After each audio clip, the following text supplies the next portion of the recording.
Sir BSSC सचिवालय का exam है सर और छात्रों को शुभकामनाएं कैसे देंगे? जिस तरह से 67वीं बीपीएससी का जिस तरह से पेपर लीक हो गया था, शाम तक पता चला कि ये एग्ज़ाम ही कैंसिल हो गया। अगर इस तरह का मामला फिर हो जाता है ये एग्ज़ाम 67वीं बीपीएससी वाली गलती अगर बीएसएससी दोहरा देता है तो ऐसी परिस्थिति में मैं खुलेआम कह रहा हूँ कि चाहे हमको फांसी में क्यों नहीं चढ़ा दिया जाए, गुरु रहमान रोड पर उतरेगा, मर क्यों नहीं जाए रोड पर उतरेगा और एक क्रांति के रूप में उतरेगा जो कि नया इतिहास रच देगा। एसएससी सचिवालय का कितना कटअप जा सकता है? इस सारण से जो घटना आई सर, 60 से ज़्यादा लोगों की जो है जहरीली शराब पीने से मौत हो गई। सर क्या कहेंगे सर, शराब की जगह जहरीली शराब परोसा जा रहा है, वो भी बिहार में शराबबंदी। देखे होंगे वीडियो जरूर सर, लाठियां हमारे जवान बरसा रहे थे सर, क्या उनके हौसला को आप अफजाई करने चाहिए?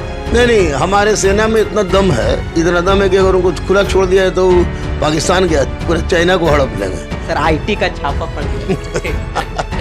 देखिए आईटी का छापा पड़ा तो हमको कोई फर्क नहीं पड़ रहा था क्योंकि मेरे पास पैसा था ही नहीं, तो जिस बात था ही नहीं और जो मेरा जो भी पैसा है वो स्विस बैंक में है। तेरे जुनून का नतीजा जरूर निकलेगा, तेरे जुनून का नतीजा जरूर निकलेगा, इसी स्याह समंदर से नूर निकलेगा, सिर्फ चिराग जलाए रखना। भाग मंगरू भाग, जिंदगी ना मिलेगी दोबारा। मूवी आ रही है उससे मतलब लोगों को क्या संदेश मिलेगा?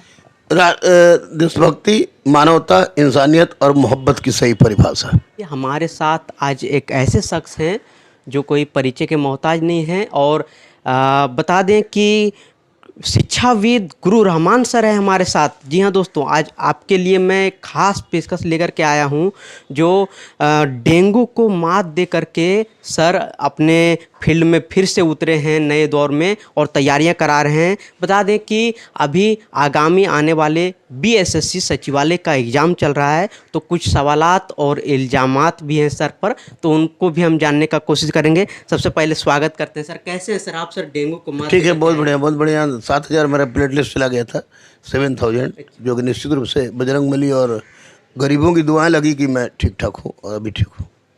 सर क्या कहेंगे सर, बीएसएससी सचिवालय का एग्ज़ाम है सर और छात्रों को शुभकामनाएं कैसे देंगे सर, क्या कहेंगे? देखिए, मैं तो छात्रों से यही कहूँगा कि जितने भी आयोग हैं, बीपीएससी हो, बीएसएससी हो, बीपीएसएससी हो, सिपाही चयन भर्ती बोर्ड हो, किसी पर हमको विश्वास रहा नहीं और छात्रों को विश्वास नहीं है, लेकिन इसके बावजूद भी विपरीत परिस्थिति में भी अपने आप को मजबूत रखना यह छात्रों की सबसे बड़ी उपलब्धि होती है। तो मैं छात्र से ये कहूँगा कि परीक्षा में आपने अब तक जो भी पढ़ा है उसको केवल रिवाइज कीजिएगा, कुछ नया मत पढ़िएगा, करंट कुछ देख लीजिएगा, बिहार के कुछ छुटपुटिया क्वेश्चन है उसको देख लीजिएगा और स्टैटिक प्रश्न जो आपने कलेक्ट कर ही लिया होगा उसको देख लीजिएगा और किसी भी परिस्थिति में दलाल चोर जो हैं उनसे बच के रहिएगा। निश्चित रूप से सफलता आपकी सफलता सुनिश्चित होगी। सर जिस तरह से 67वीं बीपीएससी का जिस तरह से पेपर लीक हो गया था, शाम तक पता चला कि ये एग्ज़ाम ही कैंसिल हो गया। अगर इस तरह का मामला फिर हो जाता है ये एग्ज़ाम में, तो देखिए, यह सभ्य समान हानि जीवन मृत्यु, ये जीवन का एक अकाट्य सत्य है। अगर फिर से 67वीं बीपीएससी वाली गलती अगर बीएसएससी दोहरा देता है तो ऐसी परिस्थिति में मैं खुलेआम कह रहा हूँ कि चाहे हमको फांसी में क्यों नहीं चढ़ा दिया जाए, गुरु रहमान रोड पर उतरेगा, मर क्यों नहीं जाए रोड पर उतरेगा और एक क्रांति के रूप में उतरेगा जो कि नया इतिहास रच देगा। सर आगे मैं आपसे जानना चाह रहा हूँ सर कि आप जो जिस तरीके से अभी आप डेंगू से पीड़ित थे सर, भाजपा नेता हैं सुशील कुमार मोदी जी, वो आपसे मिले सर। कैसे सर, क्या लोगों की अपेक्षा जो रही आपके प्रति सर, कैसे लोगों को याद करना चाहेंगे सर जो आपको साथ दिए सर इसमें? देखिए, मैं सुशील मोदी को भाजपा कारण मैं उनको नहीं जानता हूँ क्योंकि मैं दधीची देदान का उपाध्यक्ष हूँ और मैंने अपना संपूर्ण शरीर दान कर दिया है। तो और संरक्षक हैं हमारे सुशील मोदी जी, तो वो सुशील मोदी जी हमको देखने आए थे। उसके बाद आपको तेजस्वी जी का भी फ़ोन आया था और तेजस्वी ने आपको 12 लाख का फीस भी माफ़ करवा दिया हॉस्पिटल से। तो निश्चित रूप से उन लोगों के लिए बहुत बहुत बहुत धन्यवाद है मेरा कि उन लोगों ने संकट के समय मेरा साथ दिया और अगर उन लोगों को ज़रूरत पड़ेगी मेरे खून की भी तो मैं खून देने के लिए तैयार हूँ। सर आप बच्चों के प्रेरणा स्रोत रहे हैं सर। बच्चे पटना में बहुत मेहनत करते हैं सर, अलग अलग ज़िलों से आकर के पटना में तैयारियां करते हैं सर। लेकिन कुछ यहाँ जो माहौल जिस तरह का बन रहा है सर, आप देखते होंगे कि कई जो शिक्षा माफिया, अगर हम कहें तो गलत ना होगा, क्योंकि जिस तरीके से छात्रों को सड़क पर बहकाया जाता है सर और उनको रास्ते से भटकाया जाता है सर, इस पर क्या कहें? देखिए, जितने नए नए नवेली टीचर हैं उनका नोट्स उठा कर देखिए। परसों इत्तफाकन मैं और मुन्ना भाई नोट्स देख रहा था, तो एक पेज में 4-4 5-5 गलती थी। और छोटे छोटे बच्चे गांव से आते हैं, आगे उनके पास चले जाते हैं। तो निश्चित रूप से उनकी पढ़ाई तो हो जाएगी, लेकिन सफलता नहीं होगी, तो मैं दावे के साथ कह रहा हूँ। तो इन शिक्षकों को भी कहूँगा कि पढ़ा ही रहे हैं तो थोड़ा मेहनत करके पढ़ाएं, और बच्चों के साथ बच्चों को एक पैसा कमाने वाला अब माध्यम न समझें, क्योंकि बच्चे राष्ट्र के भविष्य हैं। उनके साथ खिलवाड़ करेंगे तो भगवान उनके साथ खिलवाड़ करेगा। इसलिए बच्चे भी अलर्ट रहें और छुटपुटिया टीचर पास न जाएं तो ज़्यादा बढ़िया रहेगा, क्योंकि वो गलत पढ़ा रहे हैं। क्योंकि मैं दे रहा हूँ, मेरे पास 1000 एविडेंस है, मैं बता दूंगा कि किसके नोट्स में कितना गलत है, किसके नोट्स में कितना गलत है। उनसे बचें, उनसे बचेंगे तो ज़्यादा फायदा होगा, क्योंकि वो बच्चों के लाइफ के साथ खेल रहे हैं, अपना पॉकेट भर रहे हैं, ना कि बच्चों के भविष्य के बारे में सोच रहे हैं। सर क्या कुछ खुलासा करना चाहेंगे सर? बीएसएससी सचिवालय का कितना कट ऑफ जा सकता है? देखिए, सबसे पहले तो मैं बच्चों को बता दूं ये एक बात कि आप परीक्षा में जाइएगा तो OMR शीट किसी भी परिस्थिति में आप भरिएगा बढ़िया से। OMR शीट अगर थोड़ी सी भी गलती रही तो आपका फॉर्म रिजेक्ट हो जाएगा, आपका आंसर शीट रिजेक्ट हो जाएगा। लेकिन अगर आप 110 मार्क के चलाते हैं एकदम एक्यूरेट, क्योंकि आयोग का आंसर भी गलत रहता है, अक्सर गलत रहता है, 110 अगर एक्यूरेट मार्क, उनका PT निश्चित रूप से होगा ही, होना तय है। तो आप देख सकते हैं गुरु रामान यहाँ से खुलासा कर रहे हैं कि अगर आप 110 मार्क के आएंगे तो निश्चित है कि आपका रिजल्ट हो जाए। सर अब कुछ थोड़ा सा सेंसिटिव मुद्दों के तरफ चलेंगे सर। आपके जैसा मोटिवेशनल स्पीकर मुझे लगता है कि बहुत कम है सर, और बिहार में नहीं, आप देश में जाने जाते हैं सर एक अलग गुरु जी के नाम से सर। तो हमारे जो बिहार में अभी शराबबंदी का माहौल है सर, शराबबंदी पर पूरा प्रशासन की एकाग्रता बनी हुई है, और आप देख सकते हैं कि सारण से जो घटना आई सर, 60 से ज़्यादा लोगों की जो है जहरीली शराब पीने से मौत हो गई। सर क्या कहेंगे सर, शराब की जगह जहरीली शराब परोसा जा रहा है, वो भी बिहार में शराबबंदी है। देखिए, शराबबंदी रहे या नहीं रहे, शराब किसी भी दृष्टिकोण से गलत है। और सारण वाला घटना हुआ तो हृदय विदारक घटना है। तो वैसी परिस्थिति में मैं तमाम उन लोगों से कोई सहानुभूति नहीं रखता हूं कि जो शराब पीते हैं, चाहे वो जहरीली हो या जहरीली ना हो। इसके बावजूद भी इतनी बड़ी घटना घट गई, मानव की ज़िंदगी गई है और उनके परिवार के साथ गुजर रहा होगा, तो निश्चित रूप से मेरी संवेदनाएं उनके साथ है। लेकिन मैं तो यही कहूँगा कि शराब गलत है, गलत था, गलत रहेगा, इसको हाथ न लगाएं, ज़्यादा बेहतर होगा। एक गुरु के नाते मैं यही कहूँगा। सर अरुणाचल प्रदेश के तवांग सेक्टर से हमारे जवानों की जो वीर गाथा है, उसकी जो कुछ वीडियो सोशल मीडिया पर कुछ दिनों से वायरल हो रही थी, और तवांग सेक्टर में ही बता दें कि चीनी सैनिक वहां से घुसने का प्रयास किया था। ये मैं दावा नहीं कर सकता हूं, लेकिन जो चीनी सैनिक घुसने का प्रयास किया था सर, आप देखे होंगे वीडियो ज़रूर सर, लाठियां हमारे जवान बरसा रहे थे सर। क्या उनके हौसला को आप अफजाई करना चाहेंगे? नहीं, हमारे सेना में इतना दम है, इतना दम है कि अगर उनको खुला छोड़ दिया है तो पाकिस्तान गया पूरा चाइना को हड़प लेंगे। लेकिन ये सरकारी पॉलिसी में कहीं ना कहीं ढीलापन होगा, तब हम लोग शांत हो जाते हैं। लेकिन हमारे सेना अगर बॉर्डर पर सियाचिन ग्लेशियर में खट जा सकते हैं, वो खट सकते हैं, तो वैसी परिस्थिति में हमारे सेना में इतनी बोल्डनेस है कि उनको बोल्ड करने की आवश्यकता नहीं है, केवल उनको मौका मिलने का देर है। अगर उनको मौका दिया जाए तो ऐसे ऐसे तवांग वाले जैसे हजारों घटना को अकेले लाठी के बल पर जो हजारों चीनी सैनिकों को खदेड़ सकते हैं, तो अगर सोचिए कि उनको पूरा छूट दे दिया जाए तो वो क्या करेंगे। सर अभी आप कितना समय दे पाते हैं सर छात्रों को, और वो छात्र जो बीपीएससी का, आप एक हिस्ट्री का शिक्षक हैं और हिस्ट्री जिसका ऑप्शनल है बीपीएससी में, वो कैसे तैयारी करें सर? आप कुछ नहीं, अब तो पूरी तरह से पैटर्न जो कि बदल दिया है बीपीएससी, इसलिए अब तो ओवरऑल सिलेबस देखना होगा। यही कारण है कल से मैं अपना बैच शुरू कर रहा हूं जो इतिहास का, ओवरऑल समग्र अवलोकन के रूप में शुरू कर रहा हूं, ताकि बच्चे वो किसी तरह से कोई क्वेश्चन पूछे वो क्वेश्चन बच्चे लिख दें। और रही बात मेरे समय देने का, तो आज भी 44 साल के एज में मैं आपको 14 से 15 घंटा क्लास लेता हूँ। खुद आप जानते हैं, आपने देखा भी है, 14 से 15 घंटा क्लास लेता हूँ, क्योंकि बच्चों की सफलता ही मेरी सब कुछ है, मेरी ज़िंदगी है।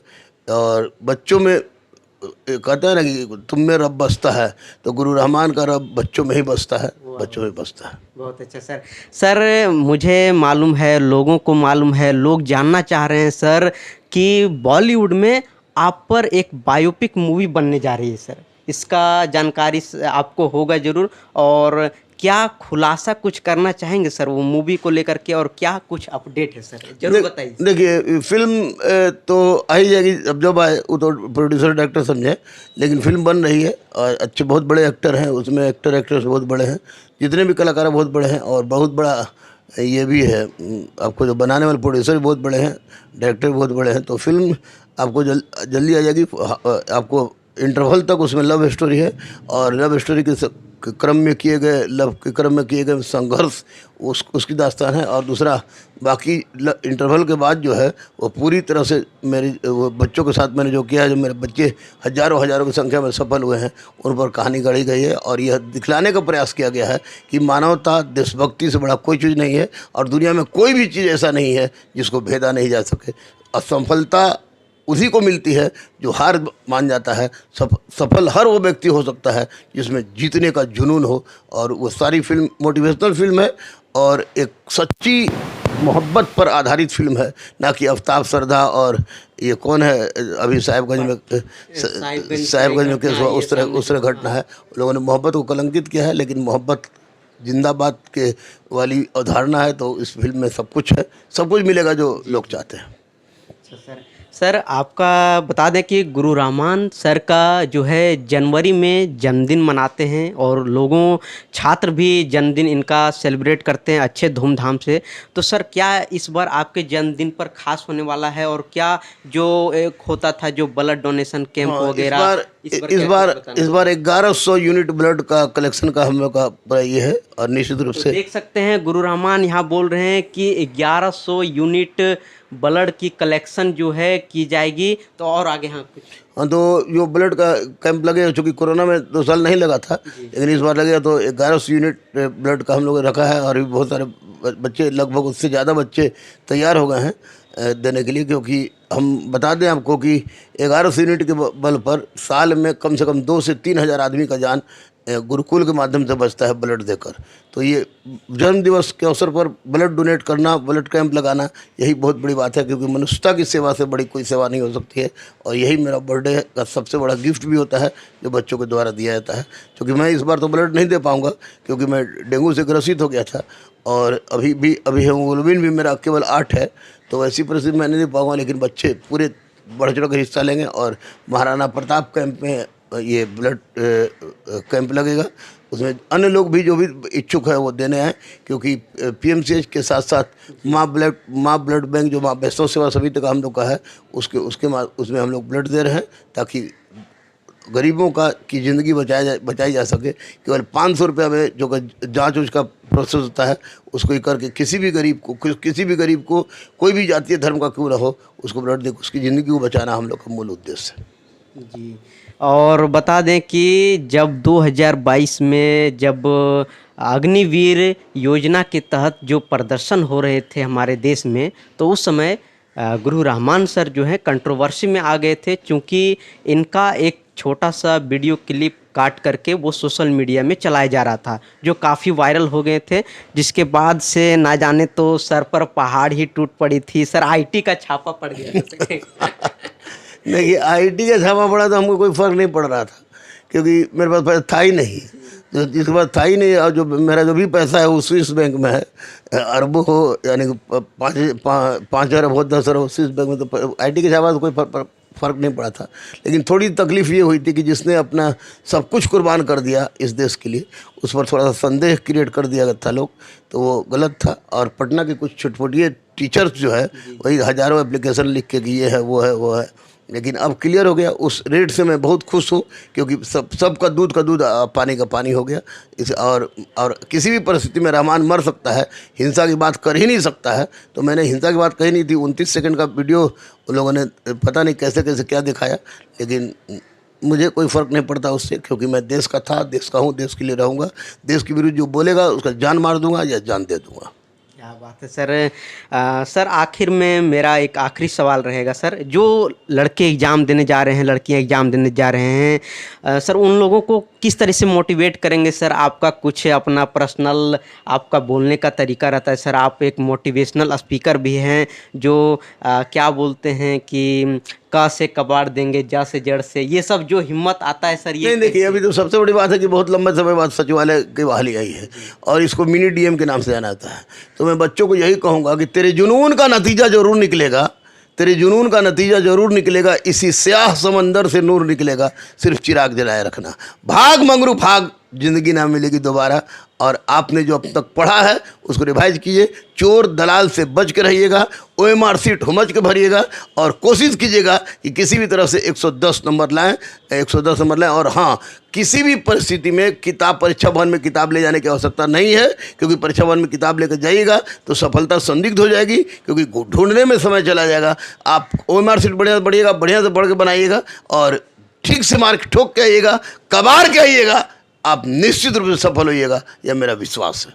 बात देख सकते हैं यहाँ, ये वीडियो आप देखें तो जोश में आ जाएंगे ज़रूर। और गुरु रहमान सर थे हमारे साथ, ऐसे शख्सियत जो बिहार के हैं, और बिहार में कई सारे शख्सियत हुए हैं लेकिन गुरु रहमान जैसा ना कोई बन पाया ना कोई है। और आगे सवाल जो होंगे हमारे सहयोगी हैं अंजलि, वो कुछ सवाल करेंगे सर, जवाब देने। तो आप सब देख रहे हैं, हमारे साथ मौजूद है गुरु रहमान सर।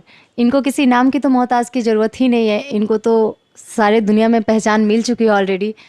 तो हम सर से एक सवाल करना चाहते हैं, सर जो आपकी मूवी आ रही है उससे मतलब लोगों को क्या संदेश मिलेगा?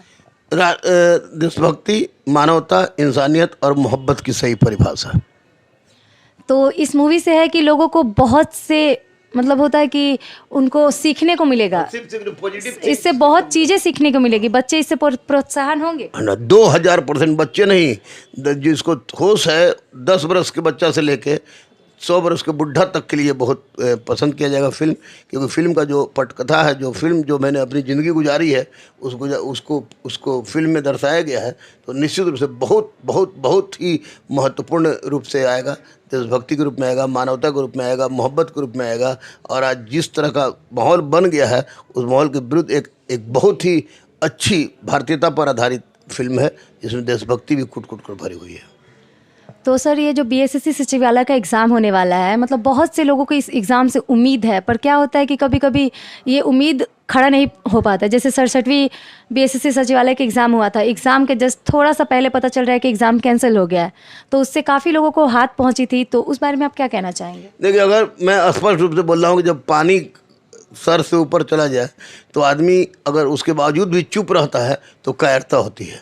अगर जिस तरह का हरकत हुआ है पहले से, अगर उसी तरह का हरकत फिर उसी तरह का हुआ तो फिर जिंदा रहना ना रहने कोई मतलब नहीं है, और गुरु का कोई मतलब ही नहीं होता है। तो वैसी परिस्थिति में रोड पर उतरूँगा, अहिंसात्मक रूप से उतरूँगा, आमरण अनशन में बैठूँगा और जब तक मर नहीं जाऊँ तब तक आमरण अनशन करूँगा। अगर इसीलिए BSSC से भी अनुरोध है और सरकार से भी अनुरोध है कि कोई भी काम ऐसा नहीं होना चाहिए जो छात्रों के अहित में हो। अगर छात्रों के अहित में होगा तो रहमान इस बार मरने के लिए भी तैयार है, पीछे नहीं हटेगा, ना पीछे हटा था ना हटेगा।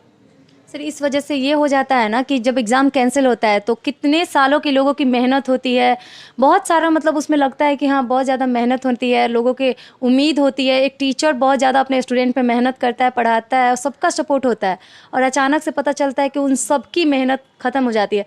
तो सरकार को तो बहुत ज़्यादा ही इस बार ऐतिहासिक जो होता है ना कि बहुत ज़्यादा उसको सपोर्ट करना चाहिए, उस पर ध्यान देना चाहिए ताकि इस बार एग्ज़ाम में कोई प्रॉब्लम ना हो। देखिए, सरकार कुछ नहीं करती है, सरकार भी कभी नहीं चाहती है कि क्वेश्चन आउट हो या कुछ हो जाए, लेकिन कुछ अधिकारी हैं, कुछ शिक्षा माफिया हैं, कुछ ठेकेदार हैं और कुछ नेता हैं जो इसमें अपना एंट्री रखे रहते हैं, उनको इसको बिजनेस समझ लिए हैं।